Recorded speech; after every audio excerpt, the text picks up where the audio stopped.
Então, vamos lá, continuando a nossa aula sobre personalidade, as teorias psicodinâmicas da personalidade. Agora a gente vai falar do Jung, né? Um autor que é tão famoso, assim, é tão conhecido e é muito importante dentro dessa perspectiva, né? O Jung, como eu já disse, né, é sempre importante a gente conhecer um pouquinho da história, né, do autor para a gente entender de onde que ele está falando, né? Então, o Jung, ele nasceu na Suíça em 1875, se formou em psiquiatria e ele foi discípulo de Freud, defendeu sua teoria apesar de suas controvérsias, né? É muito interessante a história, né, do Jung com Freud, é bastante interessante. Eles eram muito amigos e conta, né, as biografias contam que o Freud queria que ele fosse o herdeiro dele, né, em termos científicos, falando assim, em termos teóricos. Algumas biografias falam que ele era o príncipe herdeiro, mas o Jung acabou brigando com Freud também, né, e desenvolveu uma teoria que, apesar de ter algumas semelhanças, certamente tem, né, porque da onde que ele vem, né, mas ele fez algumas coisas diferentes que o Freud não concordou e eles acabaram se separando, ok? Então ele vai propor a psicologia analítica que a gente vai conhecer, né? Discordâncias intelectuais fizeram com que ele rompesse seu relacionamento com Freud.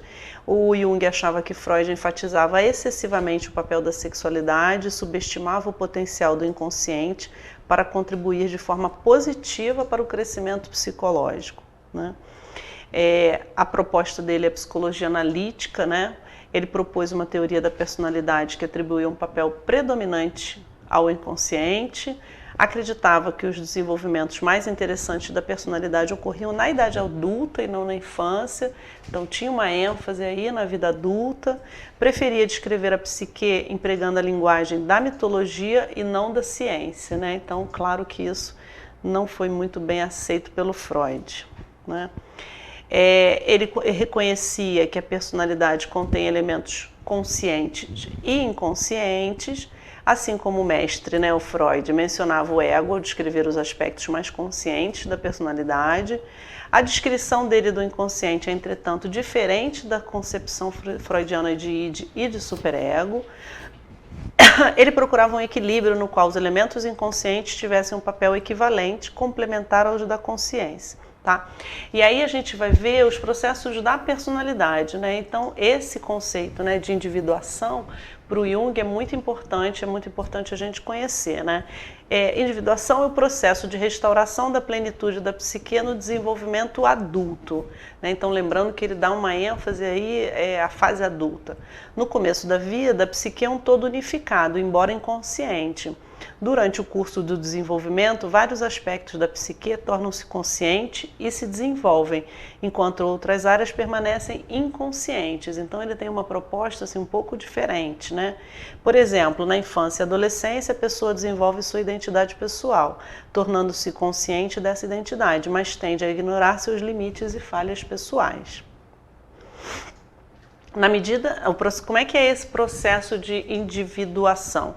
Na medida em que parte da personalidade se desenvolvem e se tornam conscientes, um desequilíbrio da plenitude original é inevitável, né? Então você tem um todo unificado ali, inconsciente, que vai se tornando consciente ao longo do desenvolvimento. E aí o desequilíbrio dessa plenitude inconsciente acontece, né? Esse desequilíbrio é restaurado durante o desenvolvimento adulto, que ocorre na meia-idade, né? Então a ênfase está indo para essa fase adulta. O objetivo da individuação é deslocar o centro da personalidade do ego para algum ponto entre o ego e o inconsciente, ok? Nas últimas fases do processo de individuação, a função transcendente é o aspecto da personalidade que integra os diversos aspectos num todo unificado. Tá? Então, existem processos que vão sendo construídos ao longo da vida, ao longo do desenvolvimento, que vão tentando restaurar esse equilíbrio, esse desequilíbrio, né? Restaurar esse desequilíbrio aí que acontece em função das questões conscientes que vão acontecendo. Tá? O ego, para o Jung, né, é o aspecto mais consciente da personalidade, Nada pode tornar-se consciente sem passar pelo ego, que serve como porteiro da consciência, né? O ego, depois a gente vai ver o porteiro do inconsciente. O ego é essencial para um sentimento de identidade pessoal e é também o centro da nossa vontade. Para o Jung, ele é parte da personalidade, mas não o seu centro, né? Muitas pessoas se identificam demais com a sua consciência, o que o Jung chama de inflação do ego. A persona do Jung, né? Então a gente falou do processo de individuação. Persona é um outro conceito importante, né? É o aspecto da realidade que se adapta ao mundo, reflete os papéis que desempenhamos na sociedade. Então é como a gente lida com os vários momentos na sociedade, com vários papéis que a gente tem. Eu sou pai, eu sou mãe, eu sou professor, eu sou advogado, sou de diversas formas em diversos lugares, né? Esforçamos-nos para nos comportar de forma a obter essa imagem social positiva, enfatizando os aspectos valorizados e ignorando o resto. Entretanto, esses esforços não são bem-sucedidos apenas temporariamente. A persona normalmente está bem estabelecida nos adultos jovens, né? Então, conforme a gente vai se desenvolvendo, segundo essa pesquisa junguiana, né, a gente vai construindo esses papéis e vai se estabilizando de alguma forma nesses papéis, assumindo essas diversas personagens, né? Estes diversos personagens. Bem, só que aí a gente tem a individuação, tem a persona, mas também tem a sombra, né? Que são aspectos da psique que são removidos da consciência pelo ego por serem incompatíveis com a concepção que a pessoa tem de si mesmo. Impulsos sexuais e agressivos inaceitáveis são característicos da sombra, quer dizer, coisas que a gente tem também dentro da nossa, né, personalidade, vamos dizer assim, mas que são incompatíveis com aquilo que o ego tem, né, de noção, né, da gente mesmo. Então, impulsos sexuais e agressivos, por exemplo, podem ser característicos da sombra. Ela faz a mediação entre a consciência e o inconsciente, pode ser considerado o porteiro do inconsciente, tá? Ok? Assim como a gente tem lá o ego, o porteiro da consciência. Outros, né, conceitos importantes do Jung, costumam ser bastante importantes em termos de avaliação, né, é a ânima e o ânimos, né? A ânima sendo as qualidades femininas reprimidas em um homem e o ânimos as qualidades masculinas reprimidas numa mulher, né? O ânimos ou a ânima inconsciente são projetados nas pessoas do sexo oposto que despertam várias emoções, dependendo da atitude que se tem em relação ao próprio ânimos ou ânima inconsciente. Tá? Então você projeta no outro, isso daí vai depender, as emoções vão depender também daquilo que você tem dentro de você, né? Uma das mais comuns e potencialmente saudáveis instâncias de projeção do ânimos ou da ânima é a experiência de apaixonar-se, né? Então, e ele vai falar sobre isso do amor, né? Porque você vai projetar essa projeção no outro, né? Causa diversas emoções na gente também. Então, apaixonar-se é um desses fenômenos, né? Que aí ele vai falar do amor, né? Apaixonar-se é uma promessa de restauração da peça faltante da psique que foi deixada para trás no inconsciente quando a personalidade consciente se desenvolveu. Quer dizer, aí conforme a gente vai, né, a psique, como ele diz, dentro dessa perspectiva é um todo unificado, né?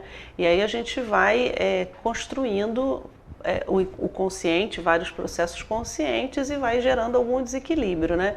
Apaixonar-se é como se você, dentro dessa perspectiva, pegasse essa peça faltante aí para voltar ao equilíbrio. Essa experiência está fora do planejamento realista e consciente do ego e nesse sentido é irracional. Os amantes se sentem psicologicamente completos na companhia um do outro, né? Assim, e é de fato o que a gente escuta muito e lê muito, né? E vê muito nos filmes, né? Eu só me sinto completo quando eu estou com você. Que é uma fantasia de restauração, né? Desse todo unificado anterior. Junto ao amante, sente-se a companhia do ânimos ao ânima, ainda não conscientemente desenvolvido. O Jung também falou do inconsciente pessoal e do inconsciente, depois do inconsciente coletivo, que foi talvez uma das grandes brigas dele com o Freud, né? A ânimas ou ânimos e a sombra juntos constituem o que Jung chamou de inconsciente pessoal, né? E é o inconsciente de cada indivíduo que se desenvolve a partir de experiências singulares da pessoa. A sombra está um pouco mais perto da consciência do que a ânima ou ânimos e pode ser assimilada pela consciência, ok? E aí ele fala também do inconsciente coletivo, né? Essa é uma história que certamente o Freud não gostou, né? O inconsciente coletivo seria hereditário, presente na estrutura cerebral de todos os seres humanos, independente da experiência pessoal. O inconsciente coletivo contém, segundo ele, né, imagens primordiais denominadas arquétipos, semelhantes em todas as pessoas, né? Então, arquétipo é um conceito muito famoso do Jung, muito, né, pesquisado, né? Faria parte desse inconsciente coletivo. Esses arquétipos são as unidades básicas do inconsciente coletivo e funcionam como instintos psíquicos que nos predispõem a vivenciar o mundo de certas maneiras universais. De acordo com Jung, temos imagens que nos dizem como é ser mãe ou que é um líder espiritual, né? Recentemente a gente teve um filme, né, que foi o Coração da Loucura, sobre a Anísia da Silveira.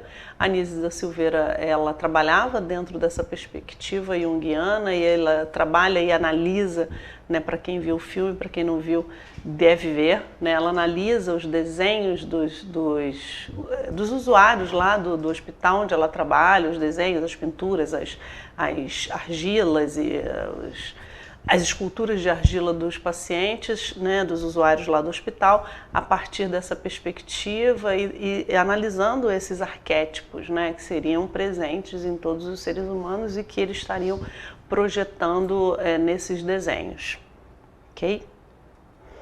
Bem, aí a gente passa um outro autor que também é muito importante, né, dentro dessa constituição da personalidade, que é o Adler, né, que vai falar da psicologia individual, né? O Adler nasceu em 1870 em Viena, né? E a história dele é assim, isso que a gente estava falando de conhecer um pouco a história do autor para entender os seus conceitos, né? O Adler, quando criança, não tem como explicar o Adler sem explicar os conceitos do Adler sem explicar efetivamente a história dele, né? Quando criança, ele era doente e sofria de raquitismo, sua infância foi infeliz devido ao melhor desempenho de seu irmão maior, com quem competia sem sucesso, porque ele era raquítico, né, doente. Aos 5 anos, ele ouviu o médico dizer ao seu pai que seu quadro era tão sério que ele iria morrer e qualquer tratamento seria inútil, ou seja, foi desenganado, né? Um segundo médico prescreveu um tratamento que foi bem sucedido. E aí o Adler tornou-se muito ativo, bem sucedido nos esportes e entre seus amigos. Quer dizer, ele deu uma virada na vida dele a partir desse tratamento. Formou-se em matemática e medicina. Como clínico geral, sua preocupação era o contexto social da doença. Diferentemente do Freud, que enfatizava os conflitos universais que todas as pessoas vivem, Adler dirigia sua atenção para a singularidade de cada um, né? Afirmava que as pessoas devem ser entendidas a partir de uma perspectiva social e não biológica. Você vê, né, assim, o contexto dele, da criança raquítica, da doença, de ser desenganado, né, pelo médico, acaba por gerar uma pessoa preocupada muito mais com a questão social do que biológica propriamente, né? Uma teoria, né, que eu vou dizer, uma pessoa não uma teoria, mas ele também certamente a sua proposta era essa. Sua insistência na tendência inata ao interesse social em uma abordagem holística da personalidade preparou o caminho para o conceito de psicólogos humanistas da autorrealização, né? Os psicólogos humanistas apresentam esse conceito, né, da autorrealização, que é um conceito que vem daí dessa ideia do Adler. ele vai falar de um esforço para passar da inferioridade à superioridade. O tema central da teoria dele é o esforço incessante para se alcançar um modo de vida mais satisfatório, né? Esse empenho assume diferentes formas para as diferentes pessoas e parece impossível para algumas que se resignam com a derrota, tá? Então, assim, ele vai dar dentro da perspectiva dele, da teoria dele, ele vai dar uma ênfase nesse esforço para passar da inferioridade, né, que ele viveu também, uma inferioridade por conta da doença, para a superioridade. O conceito complexo de inferioridade foi desenvolvido e popularizado por ele, embora ele não possa ser o autor do termo, mas o complexo de inferioridade é um conceito que ele definiu e que ele popularizou, quer dizer, que ele disseminou aí. Para ele, a motivação humana básica consiste em lutar para passar de uma situação sentida como menos para uma situação sentida como mais, de um sentimento de inferioridade para outro de superioridade, perfeição e totalidade. Então, a motivação é mudar de status, né, da inferioridade, de uma situação qualquer que você está se sentindo de alguma forma inferior e você quer, almeja uma situação superior. Essa é a proposta dele, né? O complexo de superioridade, que é outro, né, tem um complexo de inferioridade e tem um complexo de superioridade. Alguns neuróticos reprimem seus sentimentos de inferioridade e se acreditam melhores do que os outros, né? Por mascarar uma sensação inconsciente de inferioridade, para mascarar isso não é uma saída saudável, né? As pessoas com complexo de superioridade comportam-se muitas vezes de forma arrogante e exageram suas realizações. Quer dizer, qualquer pequena, como ela está reprimindo lá, abafando lá aquele complexo de inferioridade, qualquer pequena conquista é supervalorizada. E muitas vezes essas pessoas se tornam arrogantes para disfarçar, vamos dizer assim, né, para eles mesmos, na verdade, para o mundo e para eles, esse complexo de inferioridade que está dentro deles. Okay? A sensação exagerada da própria superioridade sobre a de outras raças e nacionalidades é outra forma de complexo de inferioridade, né? Então você achar que assim, sei lá, o meu país, a minha nacionalidade, a minha religião, minha raça, qualquer coisa superior, é você disfarçar, segundo o Adler, este complexo de inferioridade que está dentro de você. Finalismo ficcional, que é outro conceito bacaninha dele, né? Na situação de vida em que se encontra, cada um imagina uma situação melhor do que a presente, né? É uma imagem da realização do que está faltando no presente. Então a gente está sempre pensando dentro dessa perspectiva em alguma coisa que vai ser superior, melhor, que vai completar melhor ou que vai realizar melhor meus desejos, né? A esse objetivo imaginado, o estado futuro desejável, Adler chamou de finalismo ficcional, tá? Então assim, a gente está sempre pensando em outras possibilidades, em outra situação, em outros momentos, né? É mais uma experiência subjetiva do que uma realidade objetiva e fornece a direção para os esforços do indivíduo. Então a gente está sempre procurando discutir e chegar a uma situação que esteja melhor a princípio daquilo que a gente está hoje, né? E vai fazendo nossos planos em função disso, né? Com relação ao desenvolvimento da personalidade, embora ele afirmasse que cada pessoa é plenamente responsável pelas suas escolhas na vida, o Adler reconhecia que as circunstâncias podem fazer as pessoas se inclinarem para estilos de vida desejáveis ou indesejáveis, né? Então, assim, olhando para a própria história de vida dele, né? Assim, tinham situações que eram incontroláveis para ele, né? Porque ele era criança. Pelo fato do estilo de vida se desenvolver no começo da vida, a família é uma influência particularmente importante. Possivelmente, se o pai ou a mãe, né, tivesse desistido dele, possivelmente ele não chegaria a ser um autor importante, né? Adler descreveu o relacionamento com os pais, mas também considerava o impacto dos irmãos no desenvolvimento da personalidade, que é uma coisa que obviamente tem a ver com a vida dele, né? Ele vivia competindo com o irmão, que o irmão devia devia ser possivelmente sadio como ele não era, então ele acabava ficando muito incomodado de alguma forma com esse irmão e acabou falando sobre isso também, o impacto dos irmãos. E tem outros autores que seguiram essa linha de pensamento, né, também da relação dos irmãos como fundamental na constituição da personalidade, ok? A descrição de saúde psicológica feita por ele foi expressa mais em termos sociais e menos individuais, mais o contexto, né, a família, o contexto da comunidade, do que efetivamente a questão individual. Mas, obviamente, a questão individual é importante, né? A gente acabou de falar no complexo de inferioridade e superioridade, aquilo que a gente reprime ou não, claro, mas tinha uma questão também social fundamental, né? Ele insistia na manutenção de relações sadias com outras pessoas, ok? 3 tarefas da vida para o Adler, né? O trabalho, amor e interação social, para a gente fechar aqui essa ideia do Adler.